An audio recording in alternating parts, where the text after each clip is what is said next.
चलो जी स्टार्ट करते हैं। Section 135 CSR corporate social responsibility. कल थोड़ा सा टच दिया था मैंने। पहले तो 3 वर्ड है, एक है कॉर्पोरेट, एक है सोशल, एक है रिस्पॉन्सिबिलिटी। कॉर्पोरेट की सोशल रिस्पॉन्सिबिलिटी।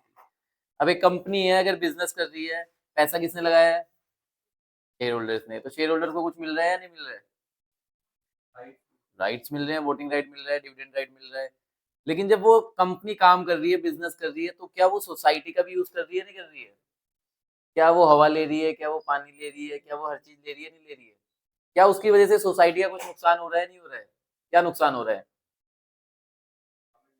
इन्वायरमेंट डैमेज हो रहा है, ग्लोबल वार्मिंग। सबसे बड़ा रीजन ही क्या है? इंडस्ट्रीज। अगर वो इन्वायरमेंट को डैमेज कर रहे हैं, सोसाइटी का नुकसान कर रहे हैं, तो क्या उन्हें सोसाइटी के लिए कुछ करना चाहिए, नहीं करना चाहिए? बिल्कुल करना चाहिए। वही क्या है जी? Corporate social responsibility. ठीक है जी। तो सोसाइटी के लिए जो कंपनीज करती है, लेकिन क्या हर कंपनी करेगी? हर कंपनी को करना चाहिए कुछ ना कुछ। देखो, हर कंपनी पे डाल तो सकते थे प्रोविजन की भाई सब करें, लेकिन ये प्रोविजन मैंडेटरी है। मैंडेटरी का मतलब कंप्लाई करना ही पड़ेगा। तो छोटी छोटी कंपनी जो नई नई बनी है, जिनके पास इतना पैसा नहीं है, क्या वो भी करे? उनके लिए जरूरी नहीं है। तो मतलब कुछ एप्लीकेबिलिटी आएगी यहाँ पे। क्या आएगी जी? कुछ एप्लीकेबिलिटी आएगी। अब एप्लीकेबिलिटी आ गई, आपको CSR स्पेंडिंग करनी है, मतलब खर्चा करना है जी कंपनी को। अब खर्चा करे कहाँ पे? किस चीज में खर्चा करें? तो उसके लिए इन्होंने एक शेड्यूल बना रखा है, शेड्यूल 7। कौन सा शेड्यूल जी? शेड्यूल 7 के अंदर एक्टिविटीज लिखी हुई है, एक लिस्ट है जिसके अंदर 12-13 एक्टिविटीज है। उनमें से किसी एक्टिविटी के अंदर आप स्पेंडिंग कर सकते हो। वहां कैसी एक्टिविटीज होंगी हम पढ़ेंगे, ऐसा नहीं है हम शेड्यूल 7 नहीं पढ़ेंगे, वो भी पढ़ेंगे। उसमें कैसी एक्टिविटीज होंगी? कैसी एक्टिविटीज होंगी शेड्यूल 7 में?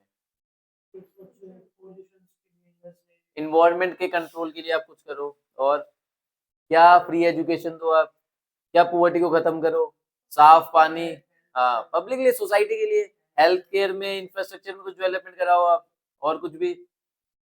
उसके अंदर 2-3 फंड्स के भी नाम लिखे हुए हैं। कैसे फंड? एक फंड सुना होगा आपने, पीएम केयर फंड्स। कभी नहीं सुना पीएम केयर फंड्स? पीएम मतलब प्रधानमंत्री, केयर फंड प्रधानमंत्री की केयर फंड। हाँ केयर फंड, पीएम ने केयर फंड बनाया था, मोदी जी ने बनाया था ये भी, और कोविड के टाइम पे बना था ये। चलो कोविड के टाइम पे अब इतने एक्टिव नहीं होंगे।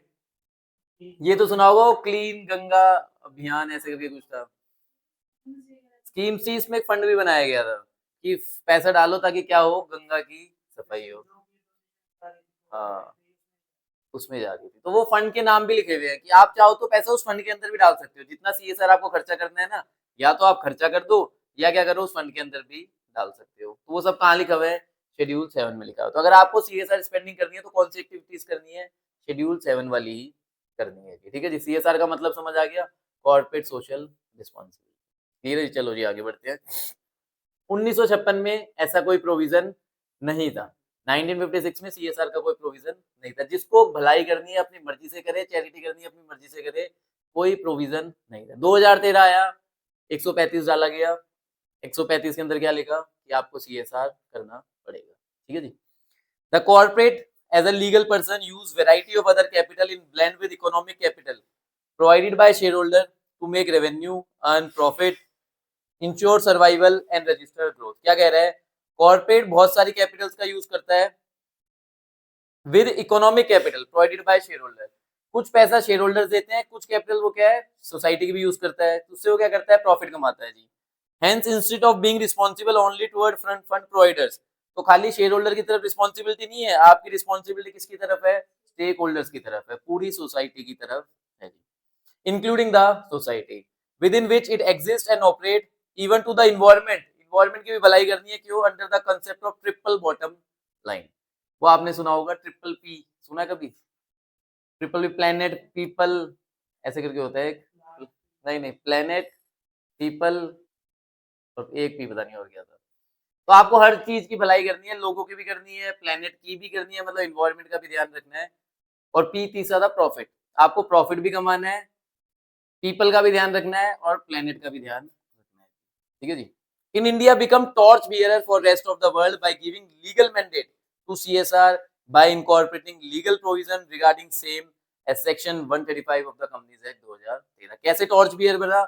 उसने लीगल प्रोविजन डाल दिए और मैंडेटरी कर दिया, क्या करना जी? CSR को करना। पूरे दुनिया में और कहीं पे भी ये मैंडेटरी नहीं होता। That require corporate to mandatorily spend a prescribe percentage, तो मतलब कुछ परसेंटेज है आपको अपने प्रॉफिट का कुछ परसेंटेज स्पेंड करना है स्पेसिफाइड एरियाज, वो स्पेसिफाइड एरिया कहाँ पे है, शेड्यूल 7 में स्पेसिफाई कर दिए हैं, of social upliftment in discharge of their social responsibilities. ठीक है जी, तो सीएसआर का प्रोविजन मैंडेटरी कर दिया है कंपनीज एक्ट 2013 के अंदर, सेक्शन है 135, आपको मैंडेटरीली कुछ परसेंटेज अपने प्रॉफिट का स्पेंड करना है, याद कर लो अभी से 2%, कितना परसेंट है जी, ठीक है जी। Broadly CSR implies a concept whereby company decide to contribute to a better society and a cleaner environment, a concept whereby the companies integrate social and other useful concern in their business operation for the betterment of its stakeholder and society in general। तो वही बात repeat हो रही है, society के benefits के लिए, stake holder के बेनिफिट्स के लिए आपको पैसा खर्च करना है। सीएसआर में से क्वेश्चन आने के बहुत चांसेस होते हैं, अकाउंट ऑफ कंपनीज में सबसे इंपॉर्टेंट टॉपिक ही क्या है, सीएसआर। चलो जी अब स्टार्ट करते हैं डेफिनेशन। पहले रूल्स भी लिखे हुए, कौन से रूल है जी, company social responsibility policy rule 2014, जिसको हम सीएसआर रूल बोलते हैं। तो जो भी फॉर्म्स आएंगे वो किस नाम से आएंगे, सीएसआर के नाम से ही आएंगे। जैसे हमने एसबीओ में पढ़ा था, एसबीओ के अलग से रूल्स है, सीएसआर के भी अलग से रूल्स हैं। हाँ, इसमें भी बहुत अमेंडमेंट्स आई है, इसके अंदर भी बहुत ग्लिचेस थे, बहुत दिक्कतें थी इंटरप्रिटेशन के अंदर, बहुत लड़ाइयाँ होती थी, क्योंकि जब पैसा खर्च करने की बात आएगी तो लड़ाइयाँ होंगी ही होंगी। हर कोई क्या कहेगा कि मैं इससे बच जाऊं, मैं इसमें ना फंसूं। बहुत बड़ा प्रोविजन है, कोई छोटा मोटा प्रोविजन नहीं है, अच्छा खासा टाइम लेता है, और अगर इस पे ग्रिप बनती है तो लॉ के अंदर एक अच्छा फील्ड है जहाँ पे वो अपनी प्रैक्टिस सेटअप कर सकते हो। ओनली सीएसआर, और कुछ करने की जरूरत ही। चलो जी definition, CSR rule 2D of the CSR rule. CSR means the activity undertaken by a company in pursuance of its statutory obligation। statutory मतलब किसी स्टैट्यूट में लिखी है, कौन सा सेक्शन है 135, उसके साथ में हमें रूल्स भी पढ़ लें, ठीक है जी। But shall not include the following, ये सब चीजें हम बाद में पढ़ेंगे, पहले थोड़ा सा हम ना ओवरव्यू ले लेते हैं कि इसमें होता क्या क्या है और सीएसआर होता क्या है, एप्लीकेबिलिटी किसके ऊपर है, क्या करना है। सीएसआर सेक्शन 135 याद रहना चाहिए जी, सेक्शन भी 135 सेक्शन है, ठीक है जी 135।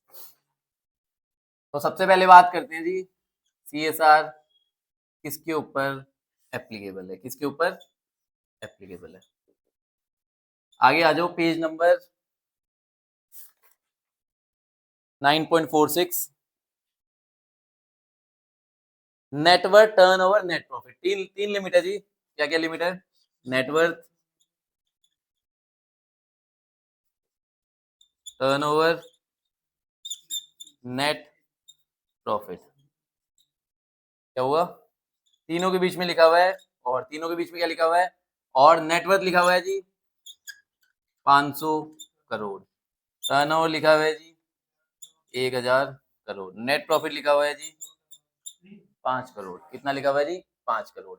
ऊपर लिखा हुआ है जी एवरी कंपनी, क्या लिखा हुआ है, एवरी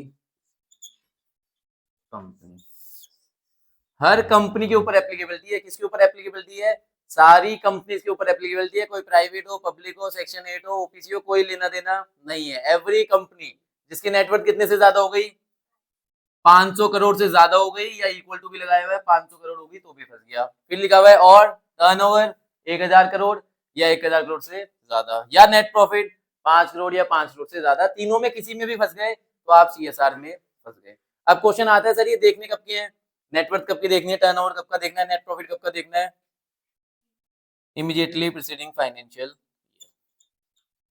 कब का देखना है जी, इमीडिएटली प्रीसीडिंग फाइनेंशियल।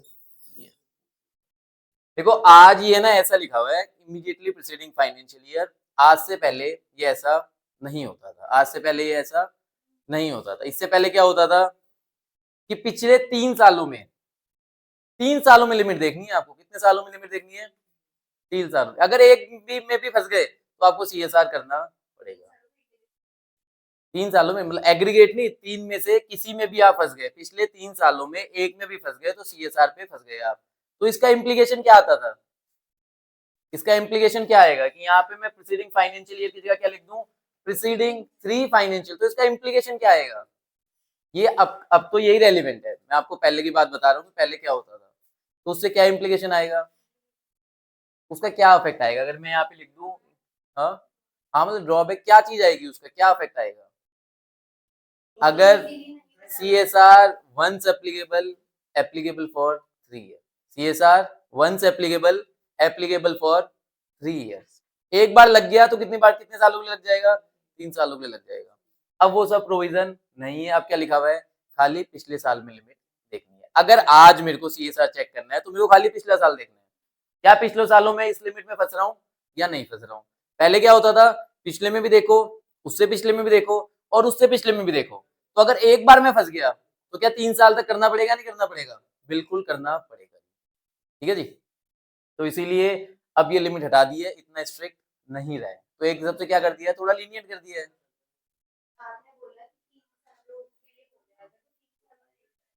हाँ जी, देखो देखो पिछले 3 साल देखेंगे, चलो मैं आपको बता देता हूँ पिछला क्या है, इस पे ज्यादा घुसना नहीं है, पर एक बार समझ लो क्या था। आज हम कौन से फाइनेंशियल ईयर में है? 23-24 में आ जाओ, 24-25 में है। अब 23-24 पिछला, इससे पहले क्या था? 22-23, इससे पहले क्या था? 21-22। ठीक है जी। मानते हैं मेरी टर्नओवर है यहाँ पे 200 करोड़, मेरी नेटवर्थ है 100 करोड़, और मेरा प्रॉफिट है 5 करोड़। अगर करंट प्रोविजन की बात करूं तो मुझे क्या ये सब देखने हैं इसके नीचे? नहीं देखना, बस इतना देखना है क्या इसका हिसाब से मुझे CSR करना है, नहीं करना है? बिल्कुल करना है। कहाँ फंस गया मैं प्रॉफिट में फंस गया जी। प्रॉफिट कितना है? 5 करोड़, तो मुझे CSR करना पड़ेगा। ठीक है जी। अब मैं इसको कम कर देता हूँ जी, इसको क्या कर देता हूँ, 4 करोड़। क्या अब करना है मेरे को CSR? नहीं करना है। लेकिन अगर पिछले पहले के प्रोविजन की बात करूं तो खाली एक साल नहीं देखना था, ये भी देखना था, ये भी देखना था। इसमें लिमिट मान लो 100 करोड़, 200 करोड़, 6 करोड़। कितने जी? 6 करोड़। क्या आप 24-25 में करना है CSR? बिल्कुल करना है। देखो आज के हिसाब से नहीं करना है, पिछले की बात करूं तो पिछले 3 में से एक में फंसना था, एक में फंस गया, करना पड़ेगा। अब एक बात सोचो, मैं 24-25 से आ गया 25-26 में, कब आ गया? 25-26 में। 25-26 से पिछला फाइनेंशियल ईयर कौन सा है? 24-25। 24-25 में मेरी नेटवर्थ है 100 करोड़, मेरी टर्नओवर है 200 करोड़, मेरा प्रॉफिट है 3 करोड़। क्या पिछले प्रोविजन के हिसाब से मुझे CSR करना है? करना है। क्यों करना है? क्योंकि 24-25 में एप्लीकेबिलिटी नहीं आ रही, 23-24 में भी नहीं आ रही, लेकिन क्या 22-23 में एप्लीकेबिलिटी आ रही है, नहीं आ रही है? बिल्कुल आ रही है। तो यहाँ पे एक बार एप्लीकेबल हुआ था, तो यहाँ पे भी एप्लीकेबल है, यहाँ पे भी एप्लीकेबल है, यहाँ पे भी एप्लीकेबल है। 3 साल तक चलता रहेगा। और अगर इस लिमिट से आप 3 साल लगातार बाहर हुए तभी आप इससे बाहर हो पाओगे। अब इस सब का कोई रेलिवेंस नहीं। अब क्या कहता है, खाली पिछले साल में देखो, बात खत्म। अभी रुको रुको, वो अभी करते हैं, उस पर बात करते हैं। ठीक है जी, यहाँ तक क्लियर है बात? तो एप्लीकेबिलिटी होगी नेटवर्क, टर्नओवर, नेट प्रॉफिट, याद रखना इस लिमिट पे क्वेश्चन पूछा जाता है। और देखनी कब की है? Immediately preceding financial. ठीक है जी। अब आती है बात जिसके ऊपर एप्लीकेबल हो गया उसे करना क्या है। सबसे पहले आपको बनानी है एक CSR कमेटी। क्या बनानी है जी? CSR committee. तो एक कमेटी बना दो जिसका नाम क्या है? CSR committee. कौन बनाएगा? बोर्ड बना देगा। इसके अंदर कौन होंगे? डायरेक्टर्स ही होंगे। लेकिन इसका स्पेसिफिकली काम क्या होगा?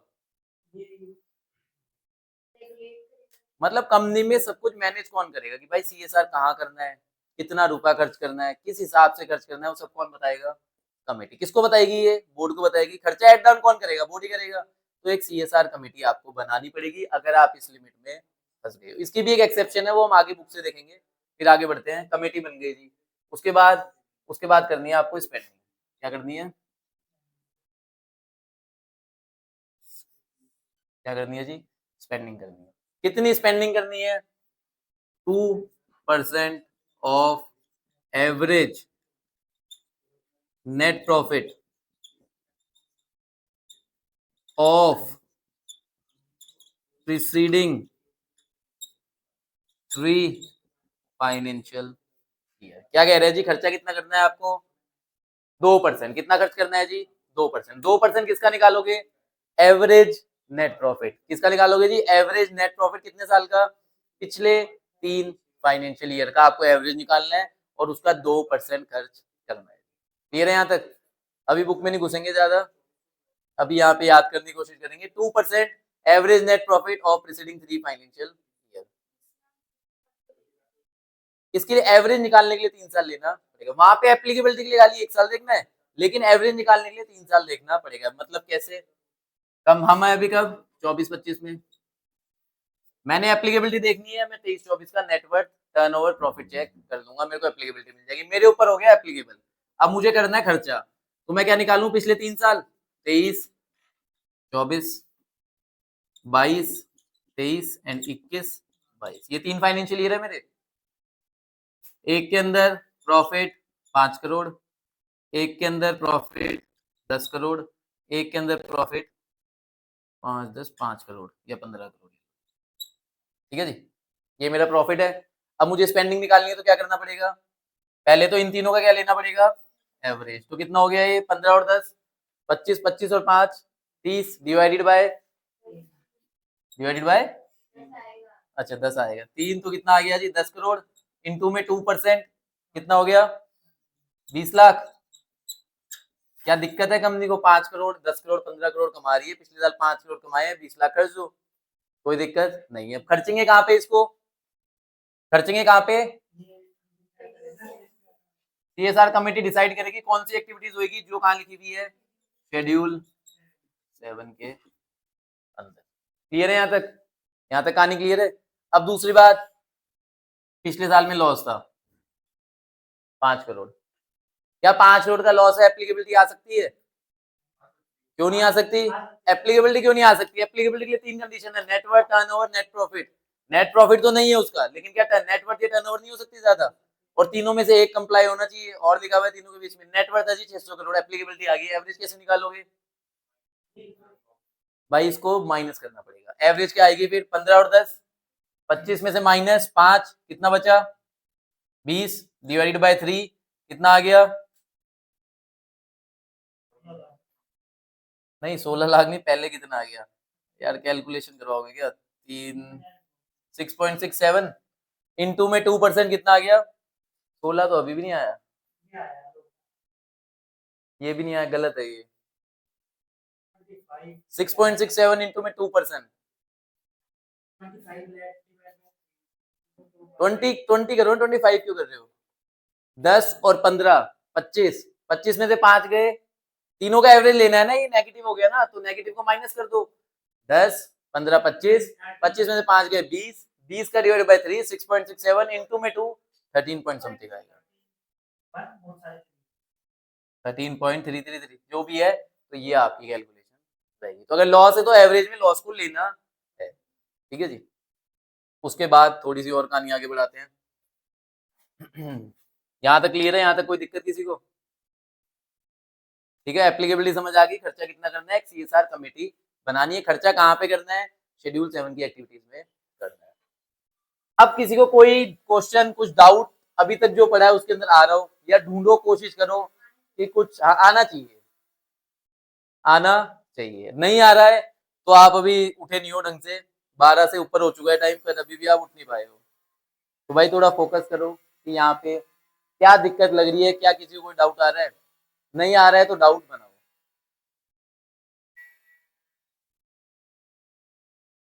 आ रहा है डाउट? हाँ हो सकता है, बिल्कुल सिली भी हो सकता है, डाउट तो सिली भी हो सकता है। हाँ हाँ, देखो ये तो आपको समझना ही पड़ेगा कि अगर लॉस आया है तो एवरेज में लॉस कंसीडर करना पड़ेगा, इसमें तो कोई दिक्कत नहीं है। यहाँ तो अगर मैं यहाँ पे भी लिख दूं ना 10 करोड़ का लॉस है, तो कितना बचा? जीरो हो गया, तो जरूरत नहीं है स्पेंडिंग की, क्योंकि एवरेज जीरो बन गया। लेकिन अगर इस लॉस को मैं कर दूं जी 6 करोड़, अब 6 5 कितना हो गया? 11, 11 का लॉस हो गया, 15 का प्रॉफिट, तो 4 करोड़ आपको लेके निकालना पड़ेगा। ठीक है जी, तो जीरो हो गया तो बात खत्म। जीरो का क्या 2% होगा? जीरो होगा, आपको स्पेंडिंग नहीं करनी है। क्या और कोई डाउट?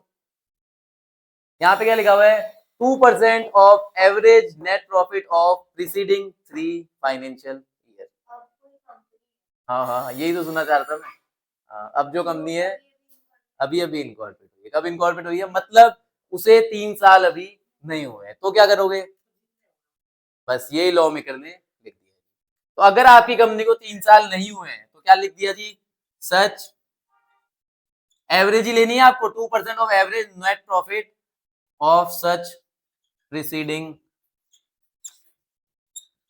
Financial years.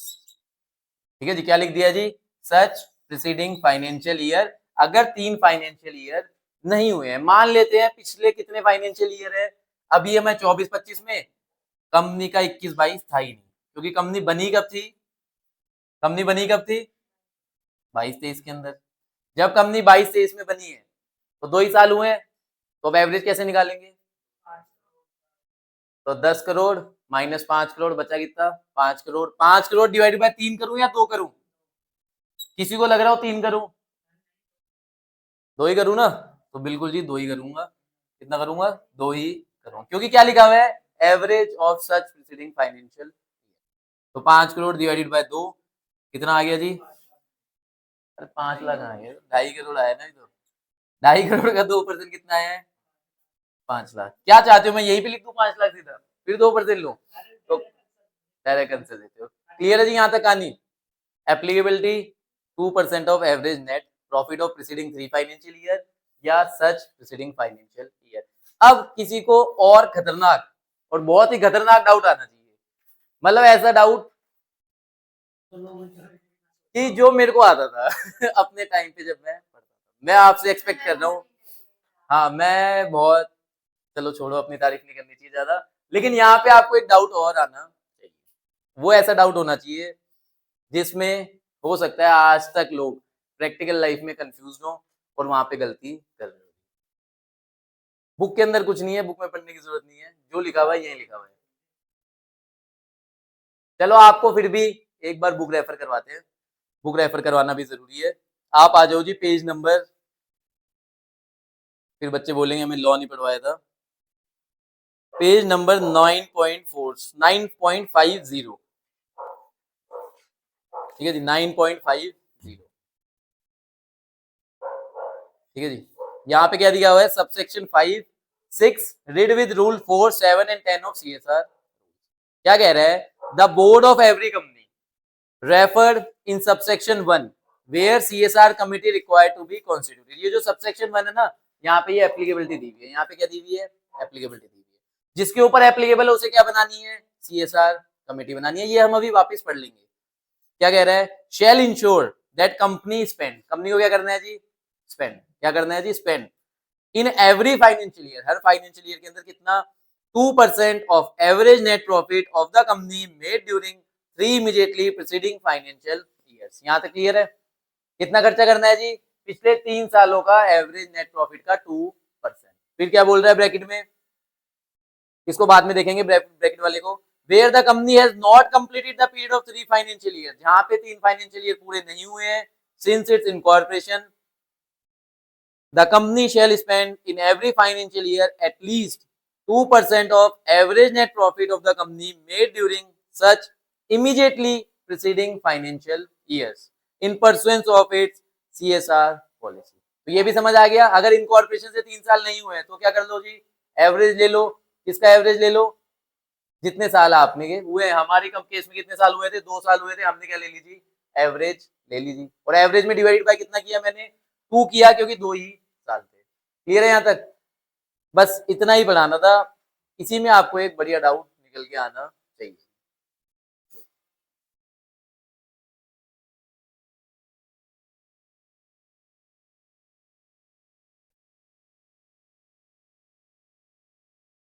क्या ना हो, बोलो बोलो बोलो बोलो। अगर प्रीवियस ईयर ही ना हो, ये भी ठीक है क्वेश्चन, भाई मेरी कंपनी आज बनी है तो मेरे को एप्लीकेबिलिटी के लिए क्या देखना है, प्रीवियस ईयर देखना है, तो जब प्रीवियस ईयर नहीं है तो मेरे को सीएसआर एप्लीकेबल ही नहीं है।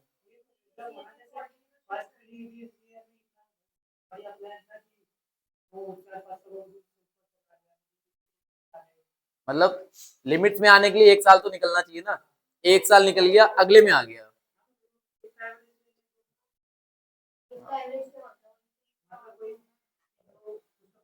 देखो यही क्वेश्चन, यही मैं आपसे सुनना चाह रहा हूँ। डाउट क्या होना चाहिए आपको कि कंपनी को बने हुए हुआ है जी 1 साल हो चुका है, आज दूसरे साल में खड़े हैं, मतलब 24-25 में आज हम खड़े हैं। कंपनी इनकॉर्पोरेट कब हुई थी? 23-24 में। 23-24 में कंपनी इनकॉर्पोरेट हुई थी, ये 22-23 भी नहीं है। क्या नहीं है जी? 22-23 भी नहीं। हाँ, इसको प्रॉफिट बना देते हैं बिल्कुल। ये लो जी 5 करोड़ का प्रॉफिट। अब सोचने वाली बात यही है, इसके ऊपर सीएसआर एप्लीकेबल हो गया है, क्यों? नेट प्रॉफिट 5 करोड़ या 5 करोड़ से ज्यादा 1 साल इसके पास है। अब ये क्या खर्चा करे या खर्चा ना करे, अब ये खर्चा करे या ना करे। अब एक बार फिर प्रोविजन पढ़ लो। बिल्कुल जी, मैं यही लिटरल इंटरप्रिटेशन सुनना चाहता था वहां। बिल्कुल जी, ये भी कहना सही है। देखो ये भी कहना चाहिए, एक की एवरेज क्या होती है? एक ही चीज की एवरेज हो सकती है क्या? वहां पे क्या लिखा हुआ है? Financial years. क्या लिखा हुआ है? देखो आप वर्ड पढ़ो, मैंने भी यहाँ पे क्या लिखा है? ईयर्स। क्या लिखा हुआ है जी? ईयर्स। तो यहाँ पे एस लिखा हुआ है। तो क्या जब ईयर्स लिखा है और हमारे प्रीसीडिंग फाइनेंशियल ईयर्स है ही नहीं, हमारा क्या है? Single year. क्या नहीं, ग्रोथ की बात नहीं हो रही है, एप्लीकेबिलिटी क्या है? पिछले में एक में फंस गए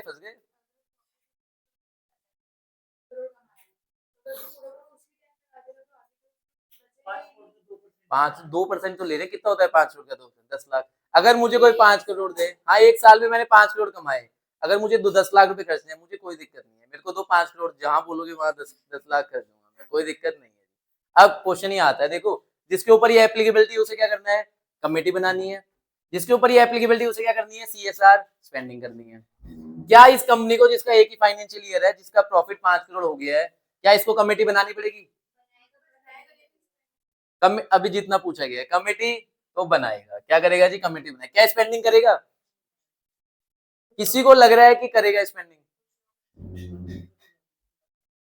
लग रहा है? देखो मैंने आपको 2 वर्ड बता दिए, वहां पे क्या क्या लिखा हुआ है? ईयर्स लिखा हुआ है, एवरेज लिखा हुआ है।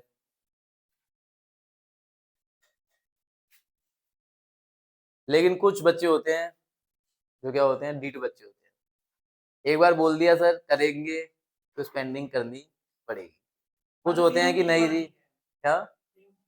अब आप कह रहे हो मर्जी है, ये मैंडेटरी नहीं है। हाँ पढ़ लो जी, सारे पढ़ लो एक बार, प्रोविजन जिसको पढ़ना हो।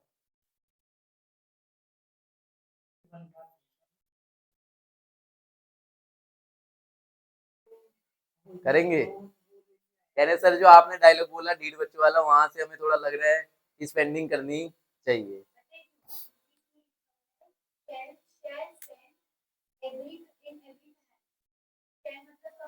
हर फाइनेंशियल ईयर में स्पेंड करना है, ये तो कंपल्शन है। कितना करना है? कम से कम 2%। ज्यादा करो आपकी मर्जी है भाई, 2 की जगह आप 100% करो, आपकी मर्जी है, हमें कोई दिक्कत नहीं है, पर 2 तो करना पड़ेगा। और of average of preceding financial year, तो ये एस पे जी लड़ाई हो गई जी। अब लड़ाई हुई है तो क्या करेंगे? देखो अगर मैं लिटरल इंटरप्रिटेशन करूं तो स्पेंडिंग की जरूरत नहीं है, क्योंकि लॉ मेकर ने क्या लिखा है? ईयर्स लिखा है, एवरेज वर्ड लिखा है, 1 साल की एवरेज नहीं निकाल सकता हूं। लेकिन अगर मैं लॉजिकल इंटरप्रिटेशन करूं तो यहाँ पे 5 करोड़ का 2% स्पेंड करना पड़ेगा, और करना ही पड़ेगा, कोई उपाय नहीं।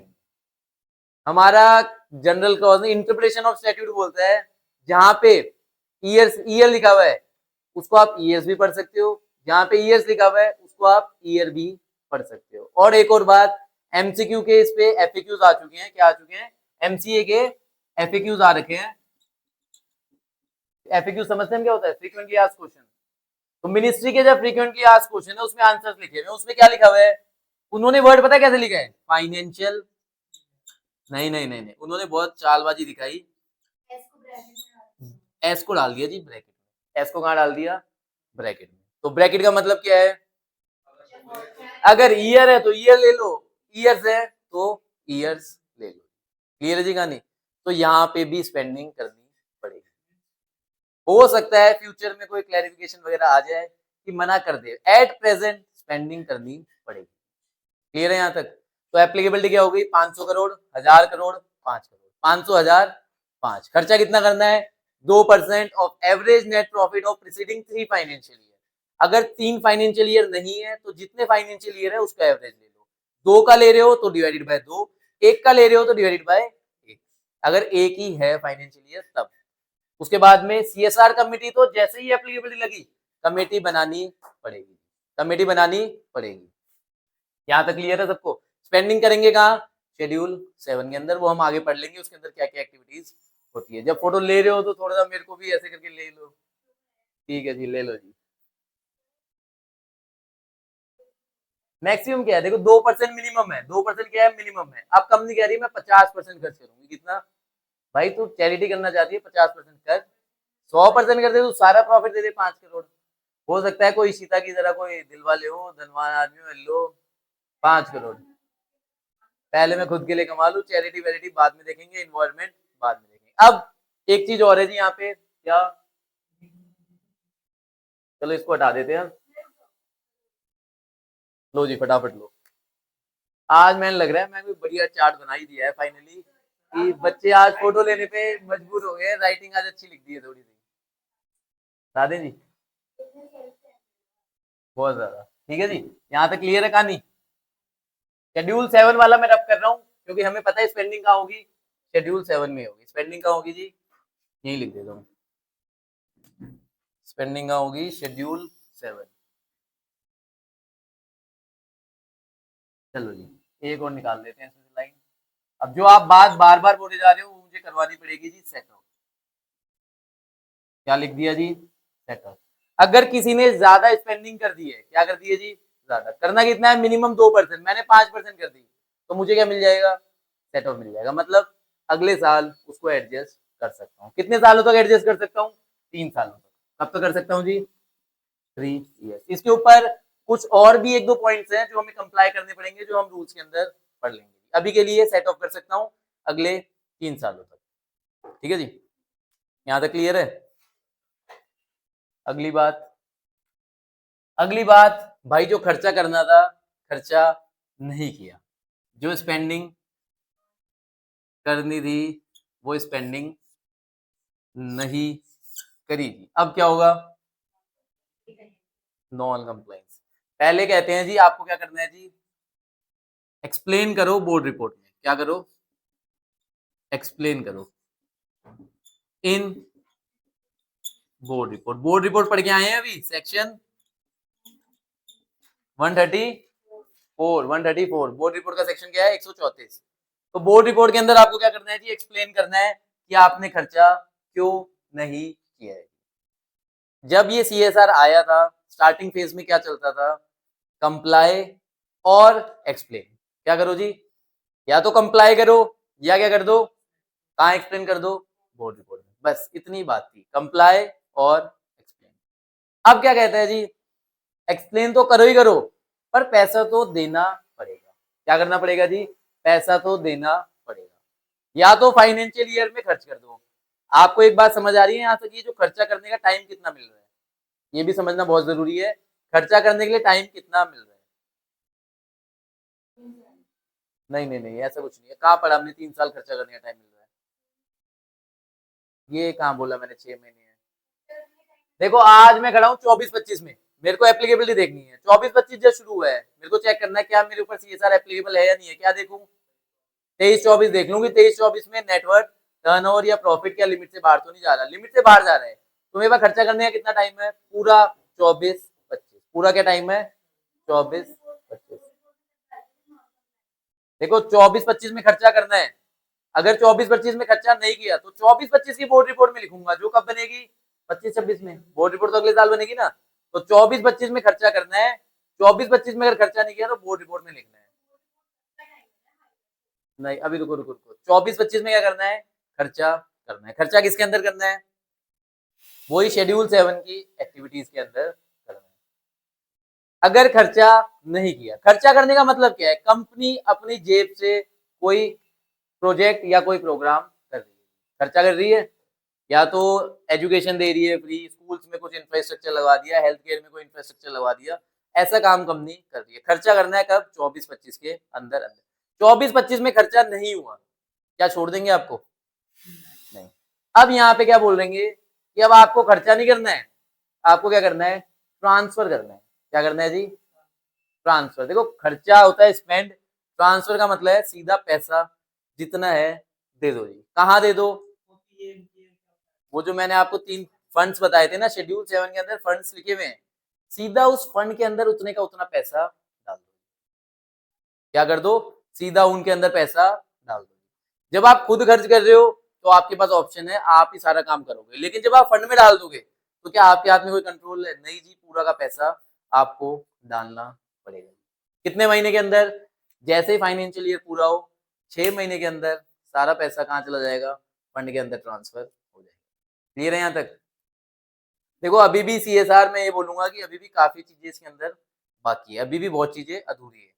अभी आप एक प्रोजेक्ट पढ़ोगे जिसका नाम होता है on going project. On going का मतलब चल रहा है।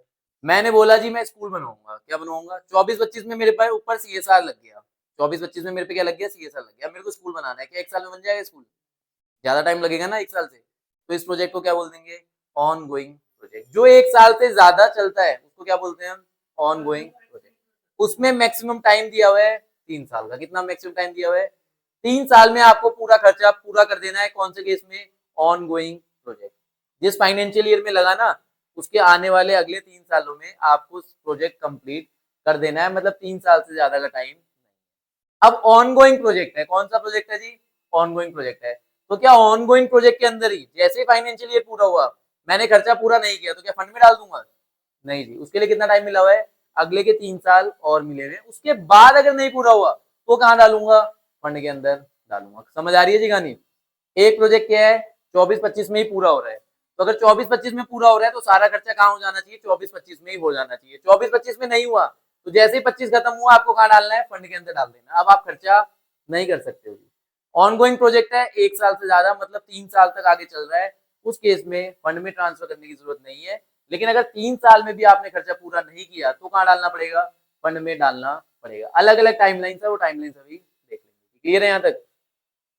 अब अगर फंड में भी नहीं डाला, कहा नहीं डाला जी? फंड में भी नहीं डाला तो क्या हो गई है? Non compliance. तो क्या हो गई है? Non compliance. देखो 2% फाइनेंशियल ईयर में खर्च नहीं किया, नॉन कंप्लाइंस नहीं है। नॉन कंप्लाइंस नहीं है क्योंकि आपके पास एक ऑप्शन और है। क्या ऑप्शन है? फंड में डाल दो। लेकिन अगर आपने फंड में भी नहीं डाला तो हो गई है जी नॉन कंप्लाइंस। अब क्या लगेगी? अब पेनल्टी लगेगी। अब क्या लगेगी जी? पेनल्टी भी लगेगी। तो ये हो गया जी सीएसआर का पूरा ओवरव्यू। अब आ जाते हैं एक बार मॉड्यूल पे, वो भी बताएंगे। देखो फंड में ट्रांसफर करने का अलग अलग टाइम है, ऑनगोइंग प्रोजेक्ट में अलग टाइम है, अदर देन ऑनगोइंग में अलग टाइम है। ठीक है जी। फंड से पहले एक बैंक अकाउंट भी बनवाते हैं, अनस्पेंट सीएसआर अकाउंट, उसमें डालना पड़ता है, उसका टाइम है 30 डेज। चलो जी पढ़ते हैं। चलो एक एक करके, सबसे पहले आ जाओ आप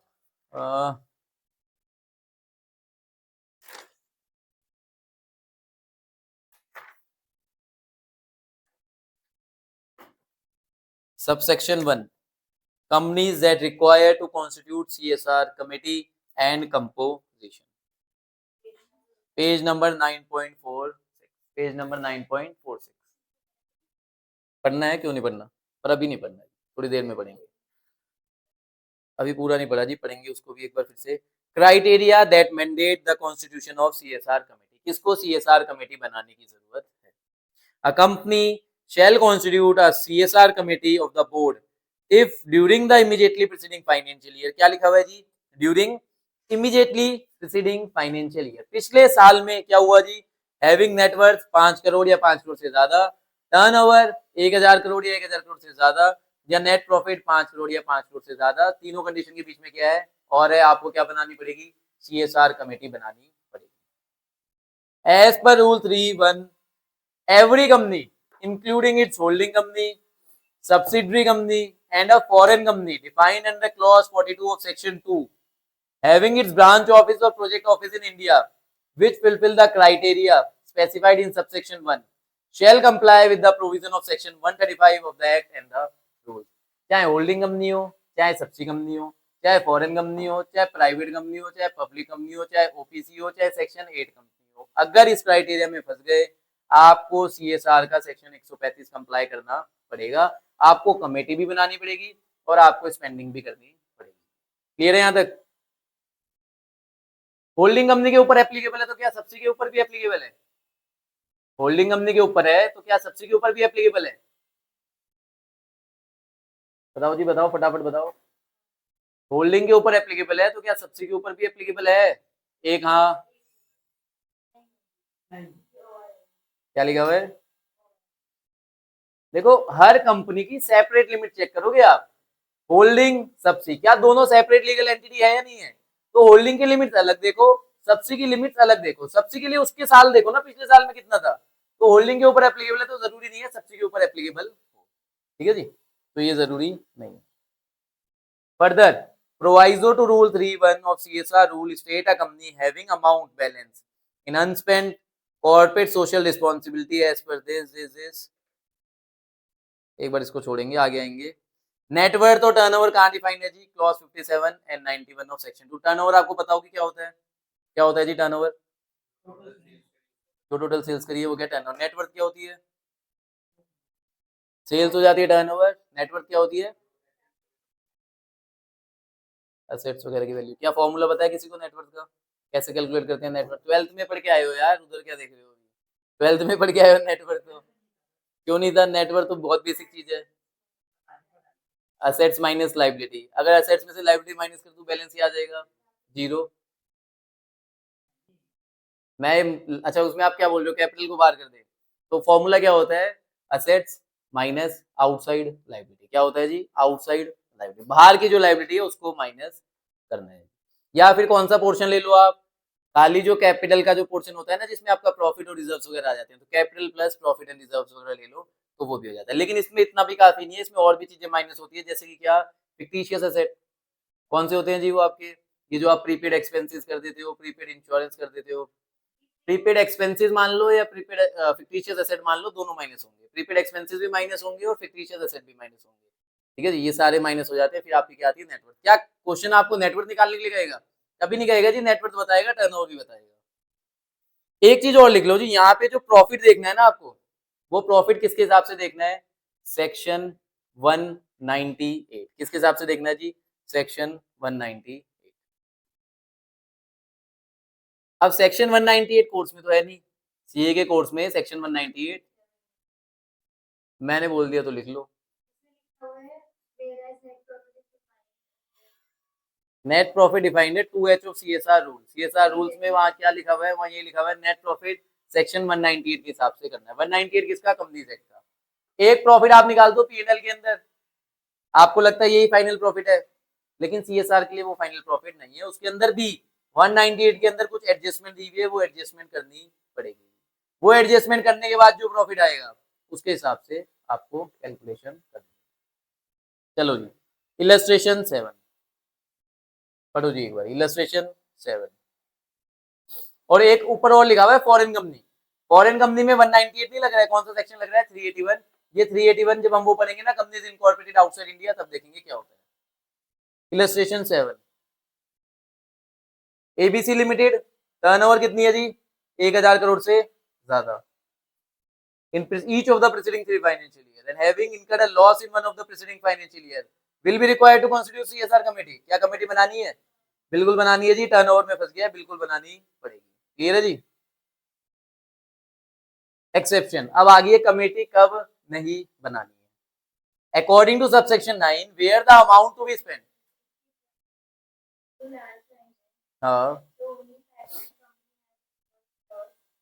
हाँ, will not be considered for determining the applicability of CSR to the company। ये कह रहा है जब आपको लॉस हुआ इससे कुछ फर्क नहीं पड़ रहा है, आपको कमेटी बनानी पड़ेगी अगर आप अलग क्राइटेरिया में फंस गए।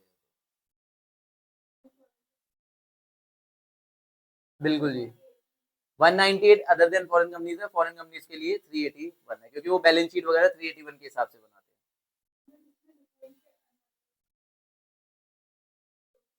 कहाँ लिखा हुआ है? Network turnover profit of a foreign company shall be computed in accordance with the balance sheet and P&L prepared in accordance with the provision of clause A of subsection 1 of section 381। तो 381 के हिसाब से profit निकलेगा। And section 198, उसके बाद आपको उसके ऊपर सेक्शन 198 लगाना पड़ेगा। पहले प्रॉफिट किसके हिसाब से लगाओगे, 381 के हिसाब से कैलकुलेट करोगे, उसके बाद एडजस्टमेंट किसके हिसाब से करोगे, सेक्शन 198 के हिसाब से एडजस्टमेंट करोगे। Exception according to subsection 9 where the amount to be spent by a company under subsection 5 does not exceed 50 lakh rupees। हमें स्पेंड कितना करना होता है, 2% किसका, पूरा बोलो यार, average net profit preceding 3 financial year. अगर वो 2% एवरेज 50 लाख से ज्यादा नहीं है, किससे ज्यादा नहीं है जी, 50 लाख से ज्यादा नहीं है, आपको CSR कमेटी बनाने की जरूरत नहीं है। The requirement for constitution of CSR committee shall not be applicable and function of such committee under this section shall in case be discharged by the board of directors। सारा काम कौन करेंगे, CSR committee का board of director ही कर लेंगे, committee बनाने की जरूरत नहीं है। क्यों नहीं है भाई, खर्चा इतना ज्यादा आप नहीं कर रहे हो। आप कितना खर्चा कर रहे हो, 50 लाख। कितना खर्चा कर रहे हो जी, 50 लाख। और हमारे लिए 50 लाख कोई ज्यादा नहीं है, हमारे लिए मतलब जिन्होंने ये एक्ट बनाया है उनके लिए, ठीक है जी। तो अगर खर्चा 50 लाख से ज्यादा नहीं हो रहा है तो कमेटी बनाने की जरूरत नहीं है, एक्सेप्शन में आ गए। कंपोजिशन ऑफ CSR कमेटी, अब CSR कमेटी में कौन होगा जी, CSR committee of the board consisting of 3 और मोर डायरेक्टर, 3 या 3 से ज्यादा डायरेक्टर होने चाहिए, out of which at least 1 director shall be an independent director. 3 या 3 से ज्यादा डायरेक्टर, उनमें से एक क्या होना चाहिए, इंडिपेंडेंट। इंडिपेंडेंट मतलब कंपनी से कोई लेना देना नहीं है। प्रोविजो टू सेक्शन 135, क्या क्वेश्चन आया, पीछे वाली लाइन को पढ़ के कुछ क्वेश्चन आना चाहिए आपके दिमाग में, क्या क्वेश्चन आना चाहिए। हाँ नहीं नहीं, देखो कंपनीज एक्ट में एक रिक्वायरमेंट है, मैंने कल बताया था कि इंडिपेंडेंट डायरेक्टर क्या होता है, जिसका कंपनी के साथ कोई पेक्यूनरी रिलेशन नहीं होता, खाली उसे रेम्यूनरेशन मिलती है अपनी या सिटिंग फीस मिलती है जो कंपनी में काम करे, उसके अलावा उसका कंपनी से कोई लेना देना नहीं है, ताकि कंपनी का इंटरेस्ट प्रोटेक्ट करने के लिए, शेयर होल्डर का इंटरेस्ट प्रोटेक्ट करने के लिए। कल वाली वीडियो देखना, आपको उसमें क्लैरिटी मिल जाएगी इंडिपेंडेंट डायरेक्टर क्या होता है। ये जो पिछली लाइन आपने पढ़ी है, CSR committee of the board consisting of 3 और more director out of which at least 1 director shall be an independent director, क्या यहाँ पे कुछ कंफ्यूजन हो रही है क्रिएट, नीचे पढ़ लिया आपने, मैंने देख लिया आपको। हाँ जी, हाँ, प्राइवेट कंपनी में डायरेक्टर कितने हो सकते हैं, 2 भी हो सकते हैं।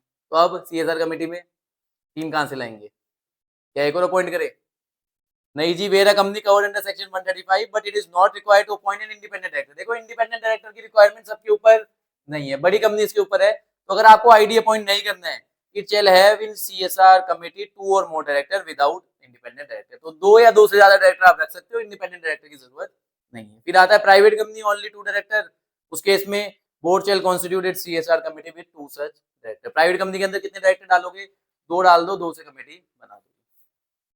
A foreign company covered under this rule, the CSR committee shall comprise of at least 2 person। Foreign company में कितने चाहिए जी, 2 बंदे चाहिए, of which 1 person shall be specified under clause D of subsection 1 of section 380 of the act and another person shall be nominated by the foreign company। ये कौन है जी, जब हम कंपनी इनकॉर्पोरेटेड आउटसाइड इंडिया पढ़ेंगे तो ये सेक्शन पढ़ेंगे, वहां पे लिखा हुआ है एक बंदा रेजिडेंट इन इंडिया होना चाहिए। फॉरेन कंपनी में एक बंदा क्या होना चाहिए, रेजिडेंट इन इंडिया होना चाहिए, जिसको सारे नोटिस वगैरह जाएंगे, तो उस बंदे को मेंबर बनाना पड़ेगा CSR कमेटी का। नॉमिनी नहीं बोलेंगे इसको, कंपनी एक बंदे को अपॉइंट करेगी कि हमारा ये एक पर्सन है, इसकी डिटेल रजिस्ट्रार को देगी कि सारी कंप्लाइंसेस ये देख रहा है, सारे नोटिस वगैरह किसको भेजो, इसको भेजो। तो इसी को क्या बनाना पड़ेगा आपको, CSR कमेटी का एक मेंबर बनाना पड़ेगा। और दूसरा कौन हो सकता है, जो फॉरेन कंपनी बोल दे वो हो जाएगा। क्लियर है जी यहाँ तक, क्लियर है जी यहाँ तक। चलो जी आगे चार्ट है जी CSR कमेटी के ऊपर, किसके ऊपर एप्लीकेबल है CSR committee, every company net worth 500 crore, 500 crore या 500 करोड़ से ज्यादा, दूसरी बात टर्नओवर 1000 करोड़ या उससे ज्यादा, और तीसरी बात नेट प्रॉफिट 5 करोड़ या 5 करोड़ से ज्यादा। तीनों कंडीशन के बीच में क्या है और है, तो आपको CSR कमेटी बनानी पड़ेगी। एक एक्सेप्शन है, कब नहीं बनानी पड़ेगी,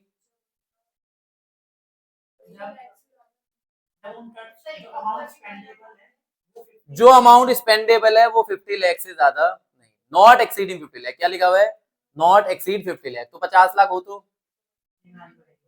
नहीं बनानी पड़ेगी, 50 लाख हो तो नहीं बनानी पड़ेगी। तो अगर 50 लाख हो या 50 लाख से कम हो, आपको CSR कमेटी नहीं बनानी। जब बना रहे हो इसका कंपोजिशन क्या होगा, 3 और मोर डायरेक्टर, उसमें से एक डायरेक्टर क्या हो, इंडिपेंडेंट डायरेक्टर। लेकिन जिस कंपनी पे इंडिपेंडेंट डायरेक्टर एप्लीकेबल नहीं है वो 2 और मोर डायरेक्टर, इंडिपेंडेंट डायरेक्टर की जरूरत नहीं है। प्राइवेट कंपनी में जिसमें 2 डायरेक्टर है, 2 डायरेक्टर से बना लो जी। फॉरेन कंपनी के अंदर एक बंदा वो रेजिडेंट वाला और एक जो फॉरेन कंपनी बोल दे वो हो जाएगा। ठीक है जी, चलो जी आगे बढ़ते हैं। अब सब सेक्शन 3 में ड्यूटीज वगैरह लिखी हुई है, इसको बाद में देखेंगे। अब फिर से आ जाते हैं जी, amount and form of CSR expenditure. देखो जो चीजें छुड़वा रहा हूँ ना वो मार्क करते हुए चलना, कहीं छूट ही जाए वो, है ना। Amount and form of CSR expenditure subsection 5 and 6 with rule 4, 7 and 10 of CSR। तो ये हम पढ़ चुके हैं। 2% of average net profit of preceding 3 immediately 3 preceding financial years का आपको स्पेंड करना है। अगर कंपनी को 3 फाइनेंशियल ईयर नहीं हुए हैं तो जितने फाइनेंशियल ईयर हुए हैं उसका एवरेज ले ले। अगर कंपनी का पिछला एक ही साल है तो खाली उसका 2% स्पेंड कर दे, लेकिन स्पेंड करना पड़ेगा। ठीक है जी, क्लियर है यहाँ तक। फिर एक लाइन लिखी हुई है, company shall give preference to the local areas and areas around it where it operates. Underline कर लो, where it operates, for spending the amount earmarked for corporate social responsibility activities. क्या कह रहा है, कंपनी को प्रेफरेंस देनी है। किसको प्रेफरेंस देनी है जी? बिल्कुल जी, उन एरिया को प्रेफरेंस दे रही है जिन एरिया के अंदर कंपनी काम कर रही है। ठीक है जी, उसी पे आपको CSR स्पेंडिंग करनी चाहिए। शेल लिखा हुआ है जी, वहीं पे आपको प्रेफरेंस देनी है। कंपनी का रजिस्टर्ड ऑफिस है जी महाराष्ट्र के अंदर। कंपनी जहां ऑपरेट करती है वो अलग अलग सिटीज है, कहाँ पे करे? उन सिटीज में जहां ऑपरेट करे, क्योंकि आप नुकसान कहाँ का कर रहे हो? उन्हीं सिटीज का नुकसान कर रहे हो ना, तो वहीं पे आप CSR करोगे। ये एडमिनिस्ट्रेटिव ओवरहेड, इसको मार्क कर लो, बाद में देखेंगे, अभी डेफिनेशन नहीं पड़ी है इसकी। 3 फाइनेंशियल ईयर वाला पॉइंट पढ़ चुके हैं, एक बार इलस्ट्रेशन 8 देख लो।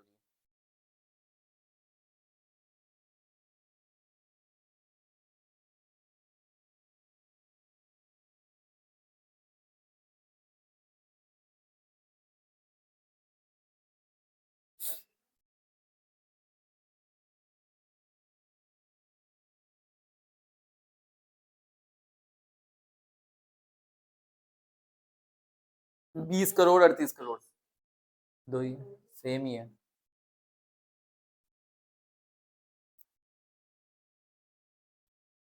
हम कौन से ईयर में है अभी? 2022-23 का पूछ रहा है, 22-23 में कितना स्पेंड करना है।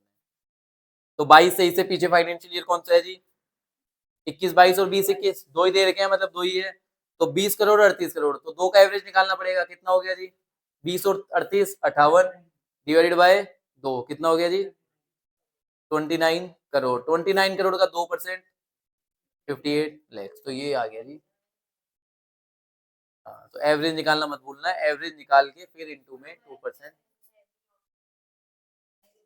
वो भी ऑप्शन है, तो बिल्कुल ये ध्यान रखना। ठीक है जी, तो सी हो गया। सबको समझ आ गया? सबका सी आ गया है? किसी को डाउट है कोई? देखो डाउट है तो अभी पूछ लो, बाद में कोई नहीं बताने वाला है। बाद में मतलब जब आप इंटर क्लियर कर जाओगे उसके बाद में, वहां तक तो आपने फीस दी है, मुझे बताने पड़ेगा, उपाय नहीं है, बताना ही पड़ेगा। वो तो कह रहा हूँ, शेल है मेरे ऊपर, मैंडेटरी ऑब्लिगेशन है।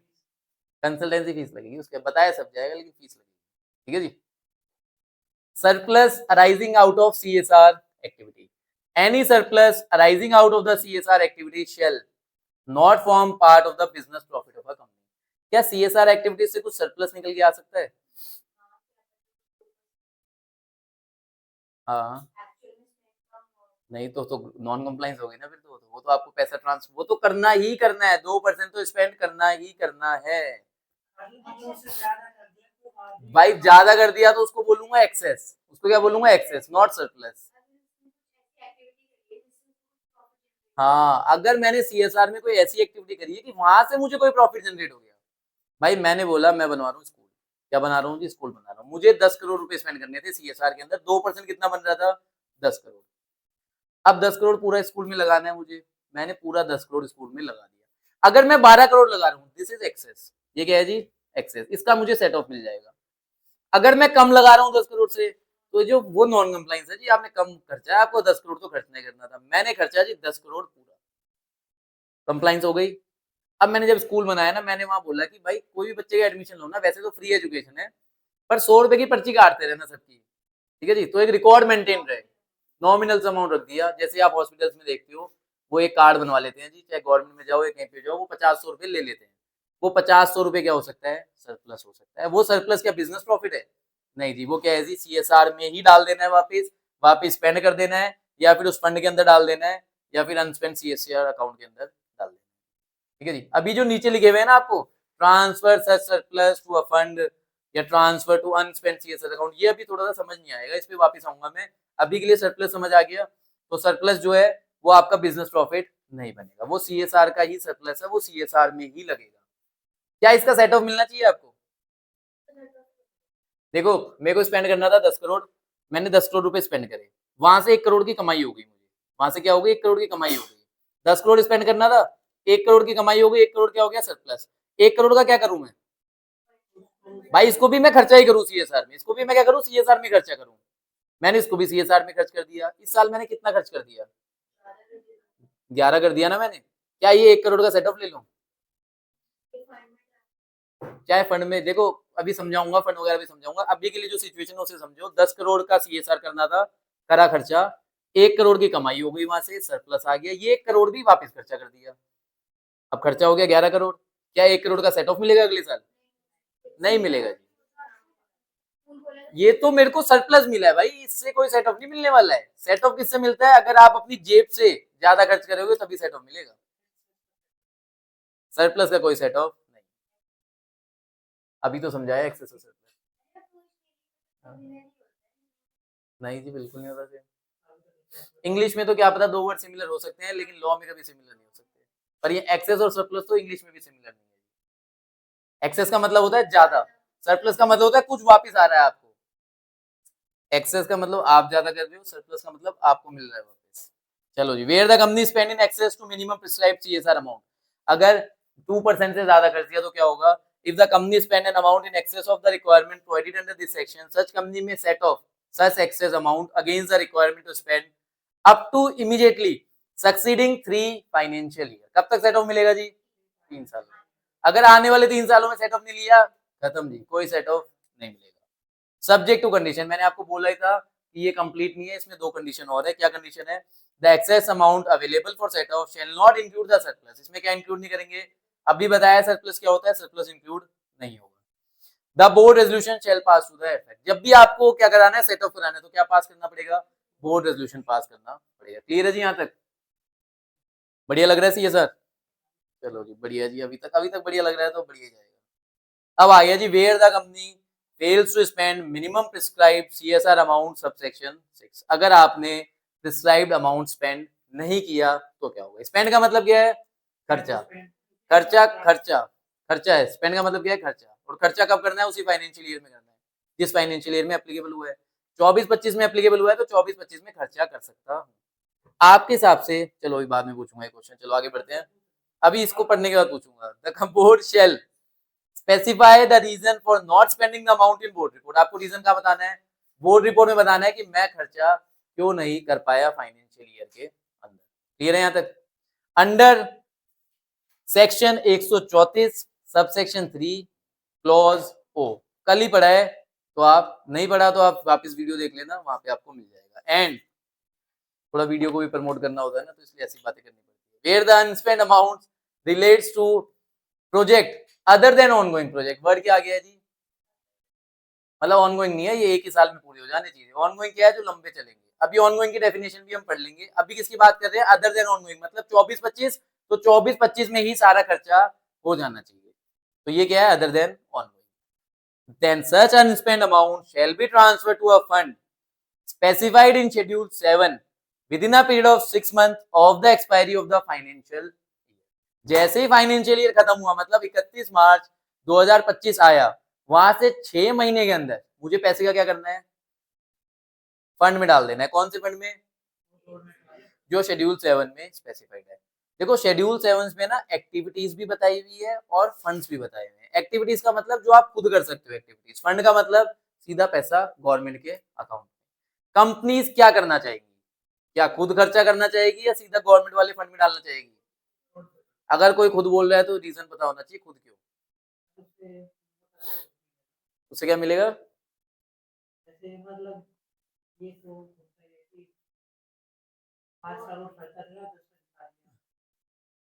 एक फायदा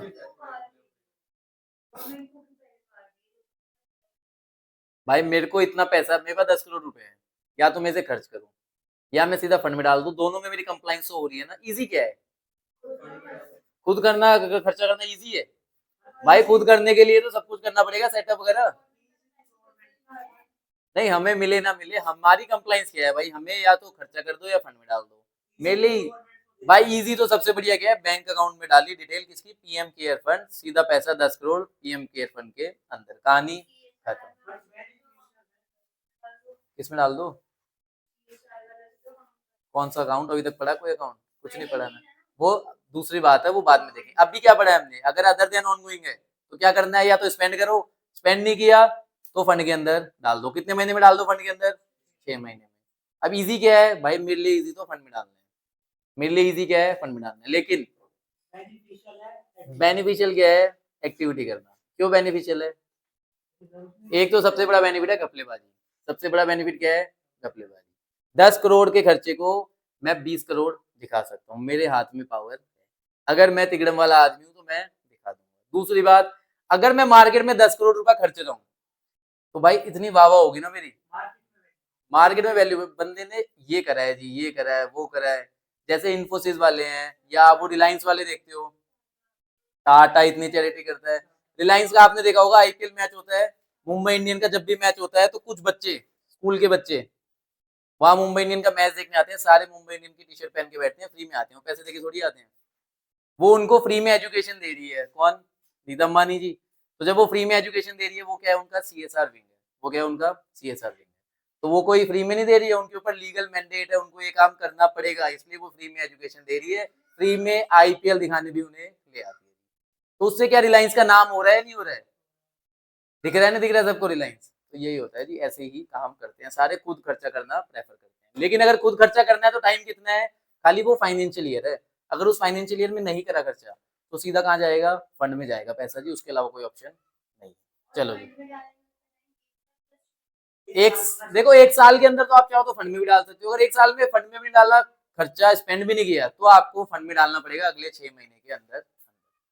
क्या इस 6 महीने में हम खर्चा स्पेंड कर सकते हैं? नहीं जी, अब आपके पास ऑप्शन नहीं है, आपका ऑप्शन खत्म हो गया जैसे फाइनेंशियल ईयर पूरा हुआ। अब आपको फंड में ही ट्रांसफर करना पड़ेगा, 6 महीने फंड के लिए। और अब आ रहा है ऑनगोइंग प्रोजेक्ट। तो पहले एक बार ऑनगोइंग प्रोजेक्ट की डेफिनेशन पढ़ लेते हैं। ऑनगोइंग प्रोजेक्ट क्या है, छोटी सी डेफिनेशन है।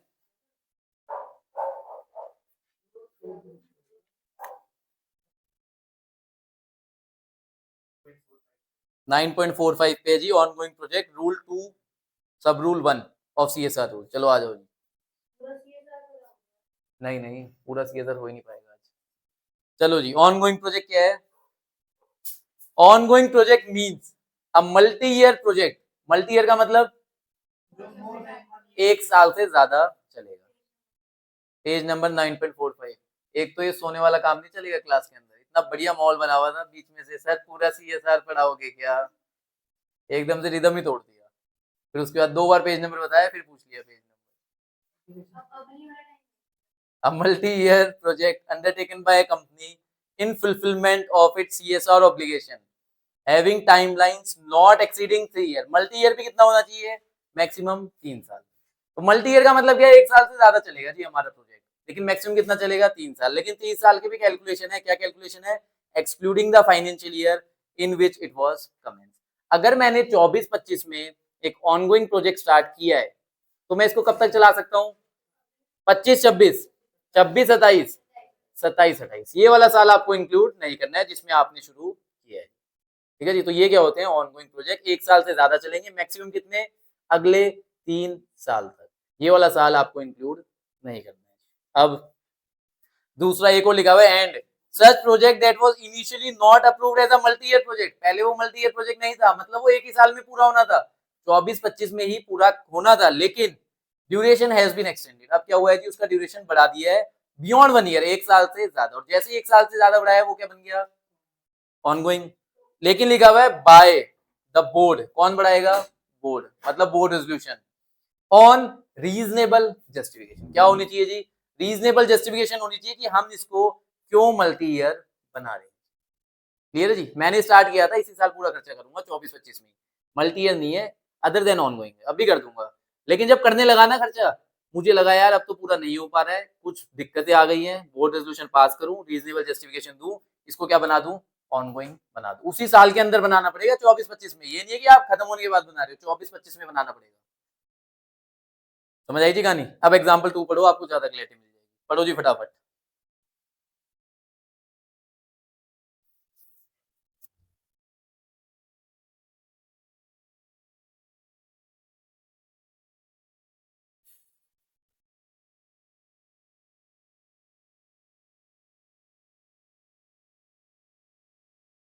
क्या कह रहा है जी, modern furniture limited MFL undertake a CSR project कर रहे हैं, कौन से वाला, placing and installing benches as public park and gardens in supervision of district administration. क्या करेंगे जी, यहाँ पे बेंचेस इंस्टॉल करवाएंगे पब्लिक पार्क के अंदर और गार्डन्स के अंदर। ये प्रोजेक्ट जब स्टार्ट हुआ था तो क्या लगा था, कितने टाइम में पूरा हो जाएगा, 8 से 10 महीने में। But due to renovation of half a dozen park, अब जब पार्क की रिनोवेशन चल रही थी उस वजह से इंस्टॉल नहीं कर पाए। अब क्या लग रहा है, कम से कम 2 से ज्यादा क्वार्टर और लगेंगे, तो भाई अब फाइनेंशियल ईयर में नहीं हो पाएगा पूरा। बोर्ड ने क्या डिसाइड किया, declare the project as ongoing project. Board ने उसे क्या डिक्लेयर कर दिया, ये है जी ongoing project. extend the duration beyond 1 year and also provide reasonable justification। क्या इन्होंने जो करा है वो सही है या नहीं है, बिल्कुल सही है। बोर्ड अप्रूवल आया, रीजनेबल जस्टिफिकेशन है, तो ये काम हो सकता है, आप नॉर्मल प्रोजेक्ट को ऑनगोइंग प्रोजेक्ट बना सकते हो। लेकिन मैक्सिमम कितना चलेगा ये, 3 साल। 3 साल का मतलब एक्सक्लूडिंग द फाइनेंशियल ईयर जिसमें ये स्टार्ट हुआ है। क्लियर है यहाँ तक। चलो जी अब वापस आगे आ जाओ, पेज नंबर 9.52 और वाले पॉइंट, 9.52 और वाले point.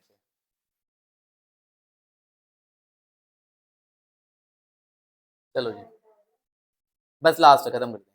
Where any amount remaining unspent pursuant to any ongoing project undertaken by a company in pursuant of its CSR policy। Company कौन सा कर रही है जी, ऑनगोइंग प्रोजेक्ट कर रही है, और 1 साल में तो ऑनगोइंग प्रोजेक्ट में सारा पैसा खर्च हो जाएगा, नहीं होगा जी, तो खर्चा नहीं हुआ, अब क्या होगा, then such unspent amount shall be transferred to unspent CSR account. क्या बनाना पड़ेगा जी आपको, एक अनस्पेंड CSR अकाउंट, मतलब बैंक में एक अकाउंट खुलवाना पड़ेगा by the company within a period of 30 days from the end of the financial year. जैसे ही आपका फाइनेंशियल ईयर पूरा हुआ उसके 30 दिन के अंदर एक बैंक अकाउंट खुलवाओ और सर सारा पैसा किसमें डाल दो, उस बैंक अकाउंट के अंदर डाल दो। क्यों करवा रहे हैं ये काम, वो अमाउंट है वो उस बैंक अकाउंट में सेव हो जाएगा। अब जितना CSR करना है यहाँ से करते रहो, ये आपका खुद का पैसा नहीं है, ये CSR का है, इसको बिजनेस में यूज नहीं करना है, इसको उस अकाउंट में डाल दो और वहां से खर्चे करते रहना, क्योंकि ये प्रोजेक्ट कौन सा है, ऑनगोइंग का, आगे तक चलेगा। Unspent CSR account refer to as unspent CSR account shall be operated with schedule bank. किसके साथ खुलवाना है जी, शेड्यूल बैंक के साथ खुलवाना है। Any sum transfer to the unspent CSR account shall be spend by the company in pursuance of its obligation toward the CSR policy within a period of 3 financial year from the date of such transfer. कब तक खर्चा कर देना है पूरा पैसा, वो 3 साल में पूरा खर्चा कर देना है। In case of failure of spending, अगर आपने स्पेंड नहीं किया within a period of 3 financial year, 3 financial year के अंदर, the company shall transfer the same to a fund. तो कहां ट्रांसफर करोगे, फंड के अंदर। Schedule 7 within a period of 30 days. यहाँ पे पीरियड कितना दिया है जी, 30 दिन। और 30 दिन कहां से, 3rd फाइनेंशियल ईयर पूरा होने के बाद में 30 दिन के अंदर फंड में डाल देना। जब अदर देन ऑनगोइंग था तो कितना टाइम मिला था, पहले फाइनेंशियल ईयर खत्म होते ही 6 महीने के अंदर फंड में डाल देना। क्लियर है जी यहाँ तक। As per Rule 10 of the CSR rule, until a fund specified in Schedule 7 of the purpose of subsection 5 and 6 of Section 135, the unspent CSR account, if any, shall be transferred by the company to any fund included in Schedule 7 of the Act। मतलब government के पास power है कि schedule 7 में भी बहुत सारे funds आ रहे हैं ना, जैसे मैंने बता दिए 3, तो कौन कौन से, PM केयर, वो क्लीन गंगा, और एक और है पता नहीं कौन सा, भारत कोष वगैरह को, 2 आप स्वच्छ भारत भी था, तो इसमें से आप किसी में भी डाल सकते हो। लेकिन अगर गवर्नमेंट चाहे तो कल को क्या बोल सकती है, शेड्यूल 7 में भी आप सारा पैसा खाली PM केयर फंड में ही डालोगे जब आपको ट्रांसफर करना है, ऐसा बोल सकती है, अभी नहीं बोलेगी, हो सकता है बाद में रूल्स में बोल देगी। क्लियर है जी यहाँ तक। चलो जी अब लास्ट थोड़ा सा बस चार्ट पूरा कर लेते हैं। नहीं ये अभी समझ नहीं आएगा आपको, ज्यादा हो जाएगा आज के लिए। स्पेंडिंग सेट ऑफ, हाँ नहीं किया, बोर्ड रिपोर्ट में एक्सप्लेन किया। इसके अंदर 2 केस है जी। क्या केस है जी, अगर स्पेंडिंग नहीं करी है तो एक तो क्या है, ऑनगोइंग, एक क्या है, और एक क्या है, अदर देन ऑनगोइंग। ऑनगोइंग के अलावा इसके अंदर क्या होगा, जैसे फाइनेंशियल ईयर पूरा हुआ, यहां से 6 मंथ्स क्या करो जी, ट्रांसफर टू फंड। ठीक है जी, ये क्या है, पीरियड है 6 महीने का। और ऑनगोइंग के अंदर क्या है जी, ये जैसे इस फाइनेंशियल ईयर में स्टार्ट हुआ है, तो फाइनेंशियल ईयर जैसे ही पूरा हुआ इसके 30 दिन के अंदर, कितने दिन में, 30 दिन में कहाँ डाल दोगे, अनस्पेंड सीएसआर अकाउंट, अनस्पेंड सीएसआर अकाउंट। फिर आता है जी आपका अगला फाइनेंशियल ईयर फर्स्ट, फिर आता है सेकंड, फिर आता है थर्ड। यहां तक या तो खर्चा पूरा कर देना, अगर यहाँ तक खर्चा पूरा नहीं किया तो क्या करोगे जी, यहाँ के बाद में अगले 30 दिन के अंदर फंड में ट्रांसफर कर दो। क्लियर जी यहाँ तक? ये कहानी आज हमने इतनी पढ़ ली। आज की क्लास यही खत्म करते हैं, कोशिश करेंगे कल सीएसआर के बाकी रूल्स वगैरह पढ़ लें, और अगली क्लास में फिर शेड्यूल 7 पढ़ना पड़ेगा। शेड्यूल 7 में एक्टिविटीज लिखी हुई है, जहां तक है शेड्यूल 7 इतना अच्छे से नहीं पढ़ाऊंगा क्योंकि ऊपर से पढ़ना है वो तो। क्लियर जी यहाँ तक? जब सीएसआर पूरा हो जाएगा तो इस पे भी एक चार्ट बना के लाओगे आप सारे। ठीक है जी।